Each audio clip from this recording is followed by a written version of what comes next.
ती एवढीशी चिमुरडी मला म्हणते की याचं मडकं कसं आहे, ज्ञानाचं मडकं कसं आहे. आणि तरा तरा उठली आणि त्या पांडुरंगाच्या मंदिरामध्ये जाऊन पांडुरंगाच्या पायावरती डोकं आपटलं आणि म्हणाले, पांडुरंगा तू मला सांग मी कसं आहे, मी कसं आहे. आणि तू माझ्याशी बोलतोस, तू माझ्या हातून जेवण करतोस आणि ती चिमुरडी मला म्हणते तू कसं आहेस. पांडुरंगाने कमरेवरती हात ठेवल्या ठेवल्या मंदस्मित केलं आणि नामदेवाला म्हणले, अरे नामदेवा खरंच तू कच्चा आहेस. मी का कच्चा आहे. अरे तुला गुरुची गरज आहे. तुझ्याशी देव जरी बोलत असला तरी जोपर्यंत तुला गुरु नाही तोपर्यंत तुला काहीही किंमत नाही. मग आता मी गुरु कुठे शोधतो. जा म्हणले त्या पुण्येश्वराचं मंदिर, तिथे तुझं गुरु तुझी वाट बघतोय. त्या सर्षी पांडुरंगाच्या पायावर डोकं ठेवून ते धावत पळत त्या पुण्येश्वराच्या मंदिरामध्ये गेले. पाहतो तर काय, एक 80-85 वर्षाचा वृद्ध माणूस त्या शंकराच्या पिंडीवरती पाय ठेवून झोपलेला होता. पाय ठेवले होते शंकराच्या पिंडीवर. शिव शिव शिव शिव. अरे काय आहे तुमचं वय काय, तुम्ही करताय काय, तुम्हाला कळतंय काय. नामदेव महाराज भडाभडा बोलू लागले. एवढे बाबा रे मी तर वयस्कर आहे, मी म्हातारा आहे, माझ्यासाठी काही हात पाय उचलत नाही, तू उचल मी ठेव पाय बाजूला.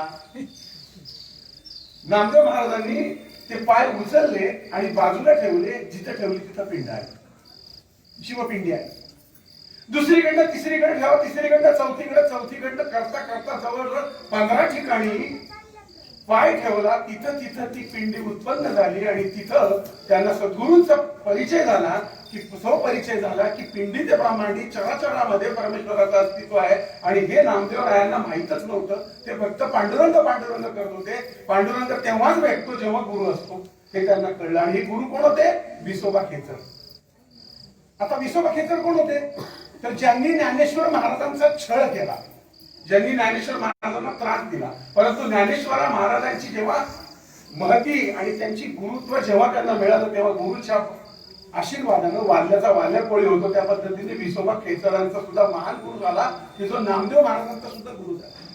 तर अशा या गुरुची महती. तर अरुणवरती त्याचं कौतुकच करायला पाहिजे, कारण अरुण किती बेचैन होतं एखाद्या गोष्टीवरती मला चांगलं माहिती आहे. पण अरुणवरती आज मी थोडासा नाराज झालो. का सांगतो, हे पुस्तक जर छापणार हे मला सांगितलं असतं तर मीच छापून दिलं असतं. आता इथून पुढे कोणचं हे पुस्तक छापायचं असेल तर आनंदी वास्तू प्रकाशन जोपर्यंत हयात आहे, मी आणि आनंदी वास्तू प्रकाशन आणि सेलुकर महाराज असतील किंवा द्रविड महाराज असतील किंवा धर्मशास्त्राशी संबंधित कुठलंही पुस्तक छापायचं असेल तर आनंदी वास्तू प्रकाशन त्याच्या मागे उभं राहील. त्याला एक रुपया खर्च येणार नाही, ती पूर्ण सेवा म्हणून केली जाईल. असं सद्गुरूचं महात्म्य जर हातून घडत असेल तर तुमच्या लोकांचं पुण्य आहे. त्या पुण्यापासून मी तर वंचित राहील. नारद मुनी जास्त वेळ बोलतोय का, 2 मिनिटात महाराजांचं ऐकायचं आहे. नारद मुनी एकदा हिंडत त्यांना ती सगळीकडे जायची सवय होती आणि हिंडत ते आले ना त्या द्वारकेमध्ये. आणि द्वारकेमध्ये आल्यानंतर त्यांना बघायचं थांबा म्हणे, जाऊ नका. त्यामुळे का थांबा म्हणजे त्या आतमध्ये श्रीकृष्ण भगवान पूजा करतायत. आता नारदांनी मोठं त्यांची खडी पडली घालत. आश्चर्य आहे म्हणे, जो विश्वनियंता परमेश्वर आहे तो कोणाची पूजा करतो. नाही म्हणे थांबा, त्यांची पूजा होईपर्यंत तुम्हाला काय आतमध्ये जाता येणार नाही. तासभर झाला, 2 तास झाल्यानंतर नारद मुनींना आत बोलवल्यानंतर नारद मुनी जेव्हा आत गेले तेव्हा महाराज हे जे भगवान श्रीकृष्ण होते ते एका पेटीची पूजा करत. महाराजांनी नारदांनी विचारले, काय कसली पेटी आहे, ये म्हणे दाखव. आणि श्रीकृष्ण भगवान त्या पेटीपाशी गेले. पहिली सोन्याची मोठी पेटी होती, ती पेटी उघडली. त्या पेटीत आणखीन एक पेटी होती, ती पण उघडली. त्यात आणखीन एक पेटीत पेटी एकूण 7 पेट्या. आणि 7व्या पेटीत होती माती. काय होती, माती. नारद वैतागले म्हणजे काय म्हणजे 7व्या पेटीमध्ये तुम्ही एवढ्या सोन्याच्या पेट्या, त्याच्या 7व्या पेटीत काय तर माती. त्याला म्हणले, अरे वेड्या, ही माती साधी सुधी नाही, ही संतांच्या पायाला लागलेली माती आहे, ही माझ्या सद्गुरूंची माती. लक्षात ठेवा, सेलुकर महाराज प्रापंचिक जरी असले किंवा अनेक संत महंत या ठिकाणी महाराज बसलेले, संत महंत प्रापंचिक जरी असले, प्रापंचिक माणूस शरीर धर्म धरला की त्याला सगळ्या प्रकारची सुख आणि दुःख सगळी येतात लागतात. पण तरी सुद्धा सद्गुरू हा ईश्वरापेक्षाही श्रेष्ठ आहे हे आमच्या धर्मशास्त्राने सांगितलंय. आणि म्हणून अशा या दोन्ही सद्गुरू किंबहुना या सर्व सद्गुरूंच्या चरणी नतमस्तक होऊन या ठिकाणी मी थांबतो. आणि आमच्या मागे असाच अखंड आमच्या लेकरांवरती आपला अखंड आशीर्वाद राहावा. मायेने आपण आम्हाला हृदयाशी नेहमी जवळ घ्यावं एवढं बोलून या ठिकाणी थांबतो. जय साईराम.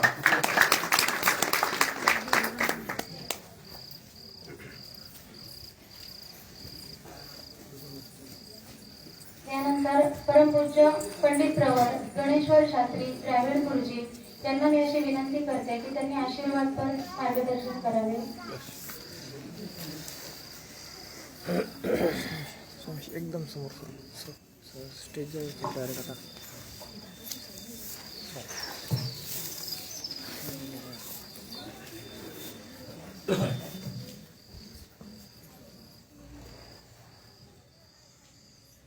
गुरु ब्रह्मा गुरु विष्णु गुरुदेव महेश्वरा गुरु साक्षात् परब्रह्म तस्मै श्री गुरुवे नमः.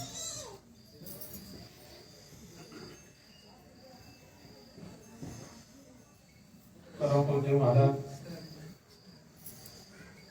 सर्व संत महात्मा विद्वान आणि श्रद्धाळू भगवंताच्या कृपेने त्या पवित्र कार्तिक मासात शुक्ल पक्षात आज ऐकांनी अनेक यज्ञ यांनी केले आहेत. विघ्नेश्वर महाराज यांच्या अष्टोत्तर शतनामावली ग्रंथाचं प्रकाशन होत. काशीला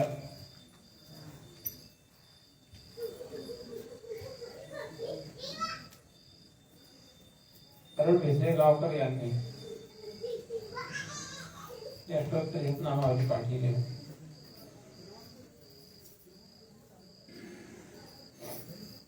त्यात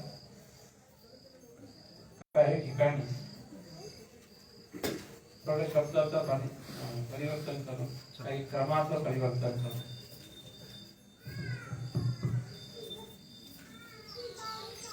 नामावली ला एक स्वरूप दिलं गेलं आणि त्यांच्याकडे पाठवले. गजानन योगने पुष्कळश्रम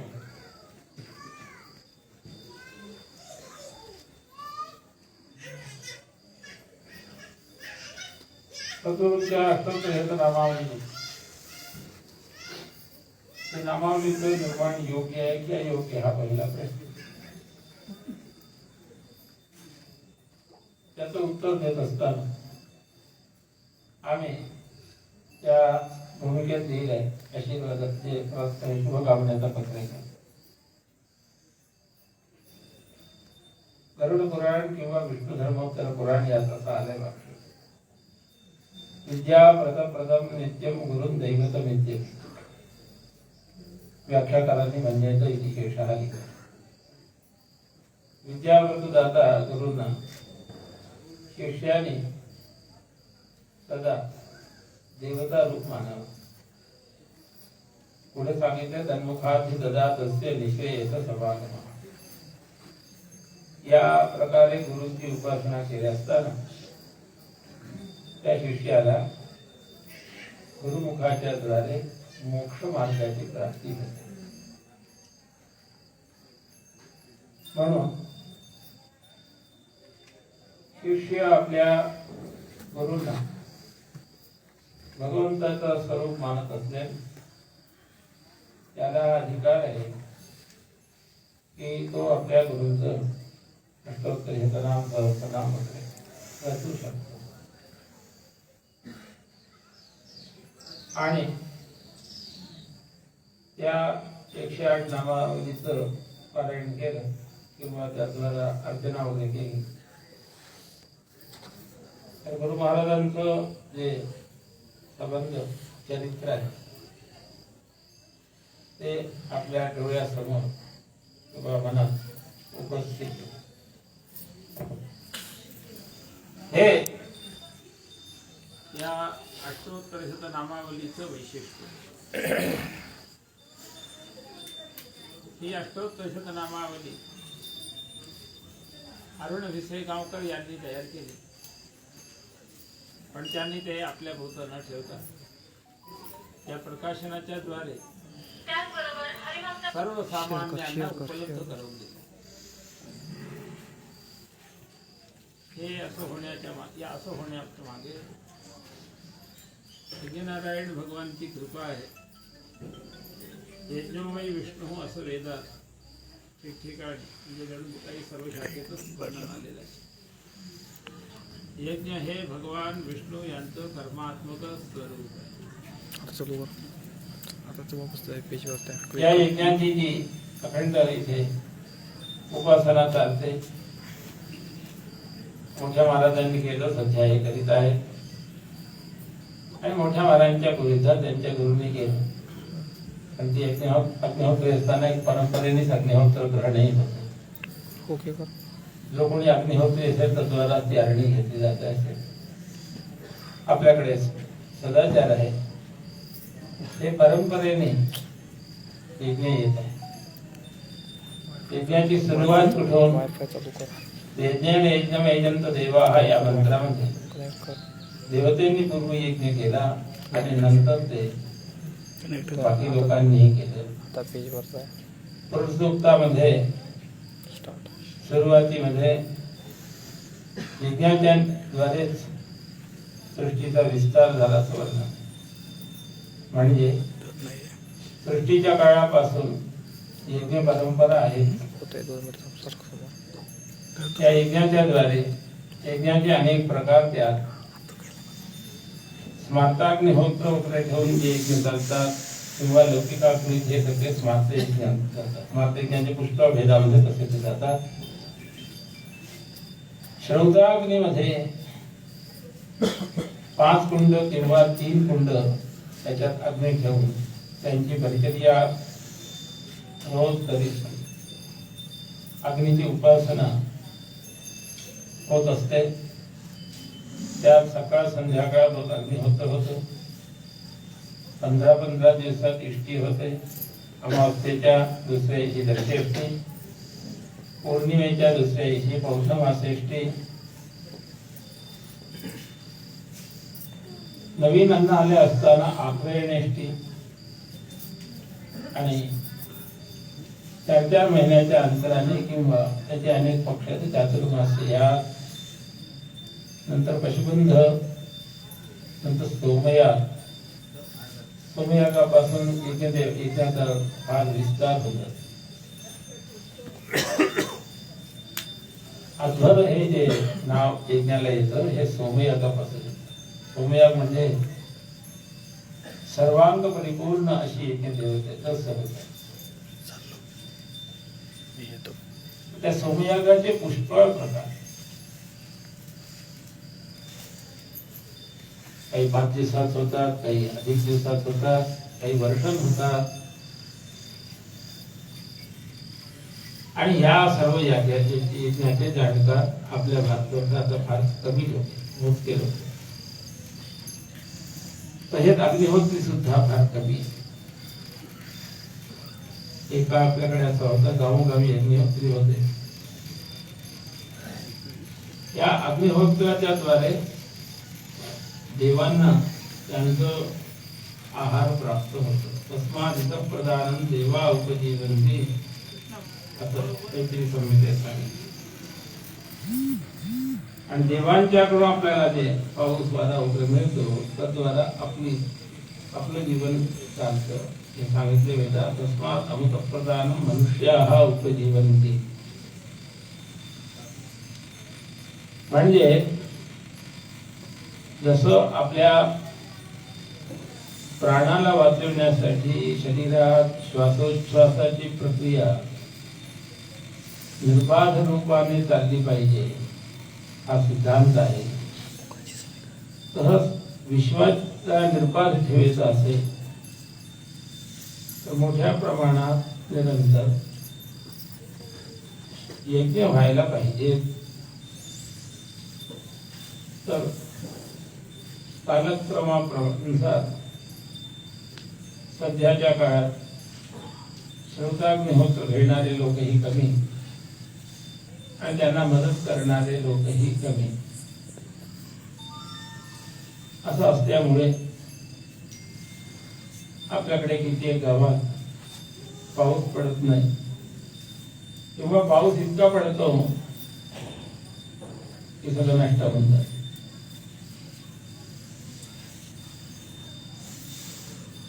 ऊर्ध्व परिषद्या या मंत्राने एक पाणी दक्षिणाग्नीच्या छोरापासून दारुपत्याच्या छोरापासून टाकलं जातं. त्याचं फळ सांगत असताना वेदात सांगितलंय अनतिस्कंदन हा पर्जन्यो वर्षती यत्रैक देव क्रियते. पण तिथे अधिक पाऊस पडत नाही. म्हणजे या यज्ञामध्ये अग्निहोत्रामध्ये जसं पाऊस पाडण्याचं एक स्वरूप आहे तसंच अधिक पाऊस पडू नये याचीही व्यवस्था आहे.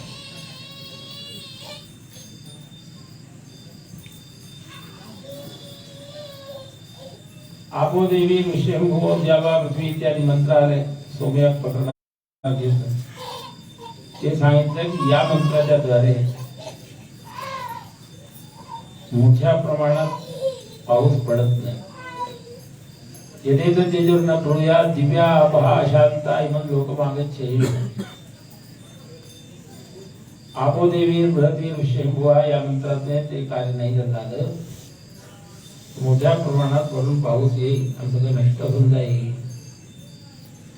पाऊस अधिक पडू नये याचीही व्यवस्था या यज्ञसंस्थेत आणि योग्य पद्धतीने लोकक्षेम कर पाऊस पडावं याचीही व्यवस्था आहे. म्हणजे जगामध्ये क्षेम असेल तर त्याच्यासाठी भारतवर्षाची सुस्थिती आवश्यक आहे.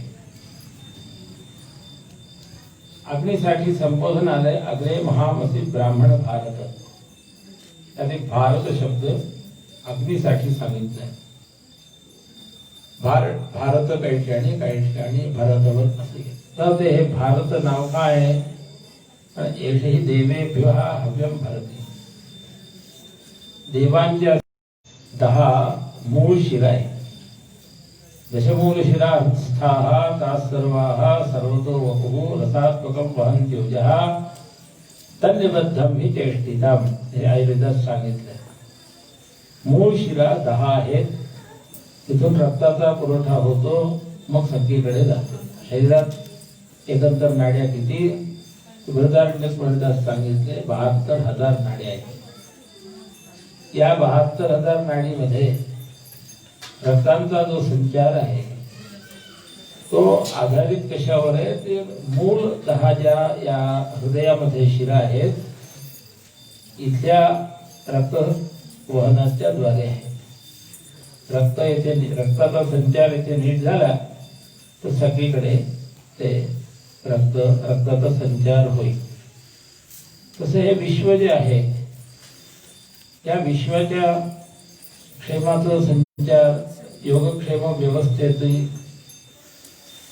सुस्थिती भारतवर्षाच्या सुस्थितीवर आहे. भारतवर्षाची सुस्थिती अग्निहोत्र संस्था अग्निहोत्रमूलक जितके यज्ञांच्या द्वारे आहे. म्हणून आपल्या पूर्वजांनी ऋषी महर्षींनी फार श्रम घेऊन वेद प्राप्त केले आणि वैदिक यज्ञयागाच्या अनुष्ठानांना आजीवन संचालित ठेवलं.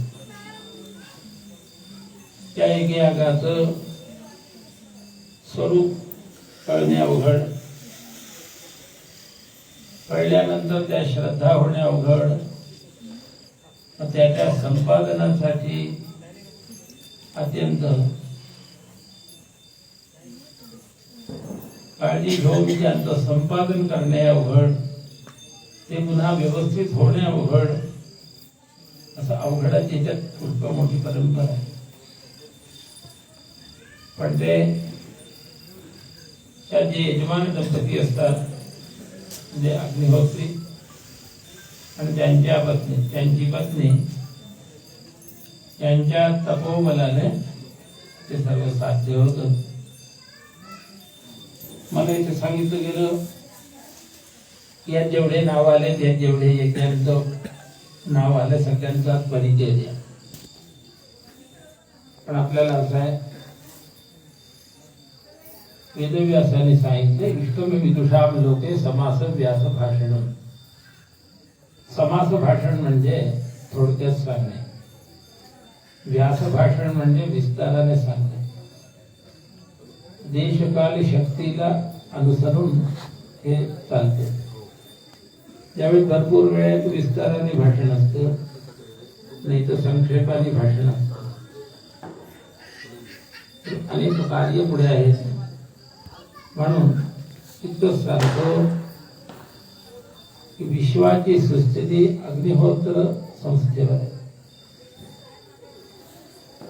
पूर्वी असा नियम होता आपल्याकडे, शेतकरी शेतात अन्न आलं, त्या अन्नाचा काही भाग अग्निहोत्रींच्याकडे पाठवतो. घरोघरी काही पूजा, व्रत, पर्व, उत्सव, संस्कार वगैरे झाले, त्यात एक दक्षिणा अग्निहोत्रींच्याकडे पाठवली जाते. आजही या पूर्वीच्या काळात होणाऱ्या नियमांना जर श्रद्धाळू लोकांनी आपल्या जीवनात घेतलं की आपल्याकडे बारसं झालं तर अग्निहोत्रींच्याकडे काही पाठवलं पाहिजे. आपल्याकडे मुंज झाली तर अग्निहोत्रींच्याकडे काही पाठवायचं. आपल्याकडे लग्न झालं तर अग्निहोत्रींच्याकडे काही पाठवायचं. आपल्याकडे काही देवप्रतिष्ठा वगैरे झालं तर पाठवायचं. रामनवमी असेल तर काही पाठवायचं. कृष्णाष्टमी असेल तर पाठवायचं. नवरात्र असेल तर इत्यादी.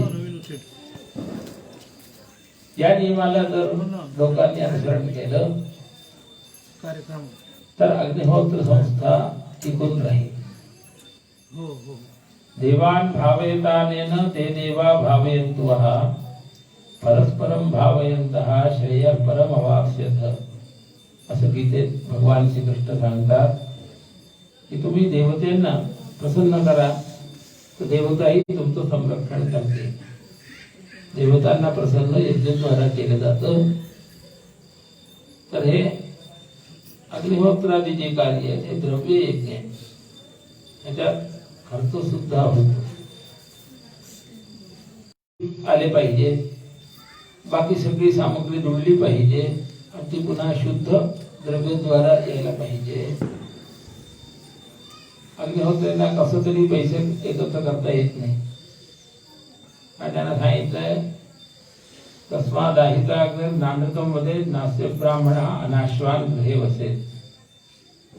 काहीतरी ब्राह्मणाला सांगितले. अग्निहोत्रींनी खोटं कधी बोलायचं नाही.